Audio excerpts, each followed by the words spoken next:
I don't know why they always have to lie, especially when we can go and find proof it's a lie.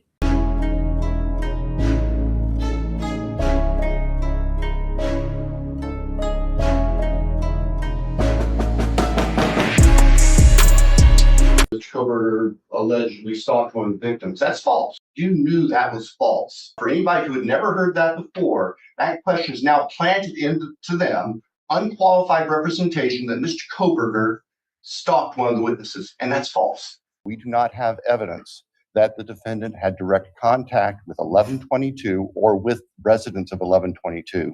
But we can put his phone in that area. There are many residences in that area. It's a dense population of mostly college-related occupants. Everything stated in this video is my opinion and my opinion only. And just like everything else in these cases we discuss here on this channel, everything is alleged. Hey guys, this is Jules with True Crime Reactions. Okay, so I put a video up yesterday and we are still trying to figure out Kaylee Goncalves' actual timeline. Now, what we talked about yesterday was what the possibility might be for what Maddie said to Adam, because there's been some discrepancies when it comes to, was Kaylee actually moving to Austin or not? I'm not going to get into all the details here. I'll have a link for this video in the description box and pinned up here at the top somewhere, so you guys can go and catch up on that to understand why I'm even bringing it up right now.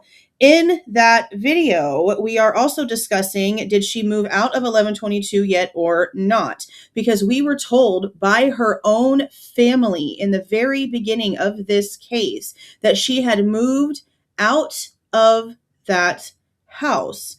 But that's not true. And that's been one of the biggest inconsistencies, because why and what is the point of you lying about that? On January 13th, 2023, NBC News put out this article, and it blatantly states, Kaylee Goncalves had lined up a job with an IT firm in Austin and recently moved out of the house where she was killed. This is an interview that they did with Steve and Christy Goncalves. And this lines up for when this Dateline NBC documentary episode came out back on January 13th, 2023. Now, I've gone on YouTube and a couple different places trying to find clips of the interview. I don't know if they're just not out there because of how heavy the copyright strength is for this company or what.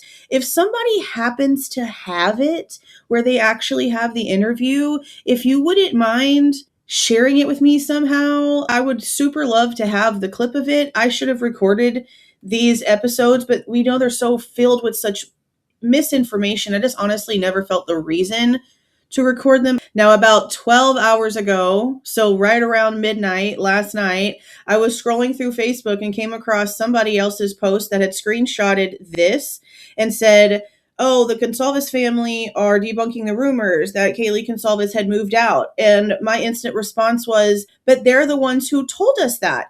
They're the ones who told us that she moved out of 1122 King Road. The article clearly states, and again, it's coming from the interview information from that Dateline episode. The parents of a University of Idaho student who was killed along with 3 others said she recently moved from the house where the slayings took place in November, but had gone back to show her close friend her new car and attend a nearby party. And it goes on to say, Christy and Steve Goncalves told Dateline that their daughter, 21-year-old Kaylee Goncalves, was due to graduate from college early, yes, we knew that, and had lined up a job with an IT firm in Austin, Texas. Kaylee Goncalves had just moved out of the house she shared with her longtime best friend, 21-year-old Maddie Mogen. And this was when they were telling us that the only reason why Kaylee ended up going back was because she wanted to show Maddie the Range Rover. Now, there are text messages that I have seen that Kaylee had sent to her mother that have been posted on the Facebook page.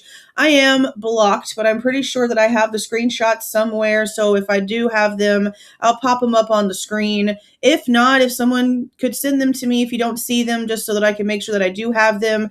If I'm also mistaken, I will take this out of here. But I do remember seeing messages posted on the Facebook page at some point from Christy.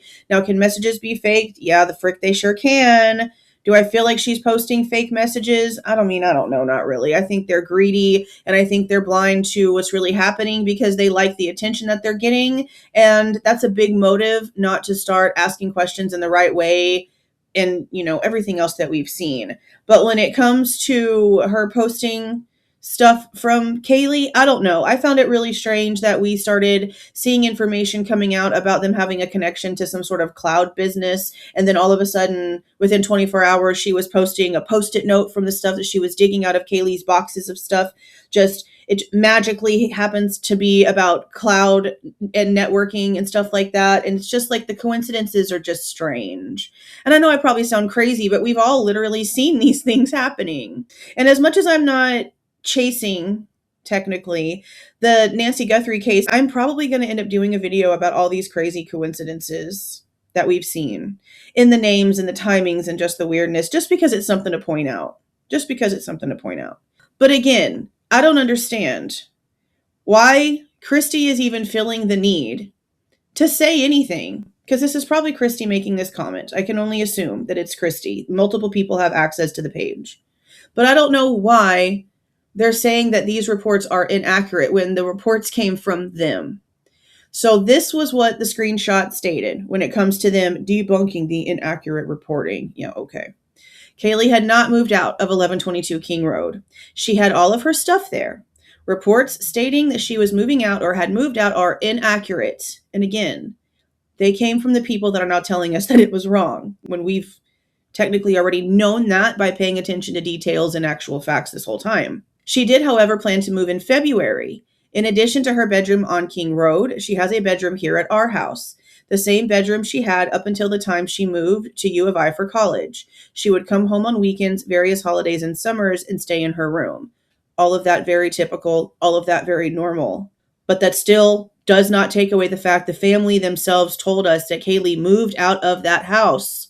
They said this themselves. Why are you telling us something that's not technically true? The only reason why you'd be feeling the need to lie about something is because you feel like her living there or not living there might mean something when it comes to what happened.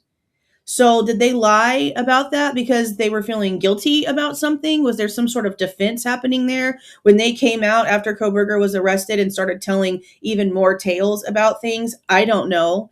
We just know that it actually is happening. And so here we are, the public, that are witnessing it happening very publicly, asking all of the right questions, because how dare you think that we're crazy? We know you told us this. So why are you now coming out and claiming that those reports are inaccurate when you are indeed the inaccurate reporting? That's all I have to say for this one. I will see you guys in our open discussion, question, theory live tonight. I will also have a link for that down in the description box, and I will make sure that this premiere automatically links over to that live instead of the members only live that's coming up this coming Monday, as it has been over the past few weeks, so that you guys can go ahead and get those notification bells on and get notified when we are getting started. But for now, let me know what you guys are thinking about them coming out here and doing this when we already know the truth, when it's already out there. It's like they think they can just Men in Black erase our brains, and that's just not going to happen here. It's just not going to happen. Anyway, if you like the way that I present this information and give my opinion, please don't forget to leave a like on the way out. Subscribe to the channel if you have not subscribed already. And please don't forget to make sure that the notification bell is set to all so you don't miss any of my rants, reviews, reactions, updates, or deep dives. See y'all.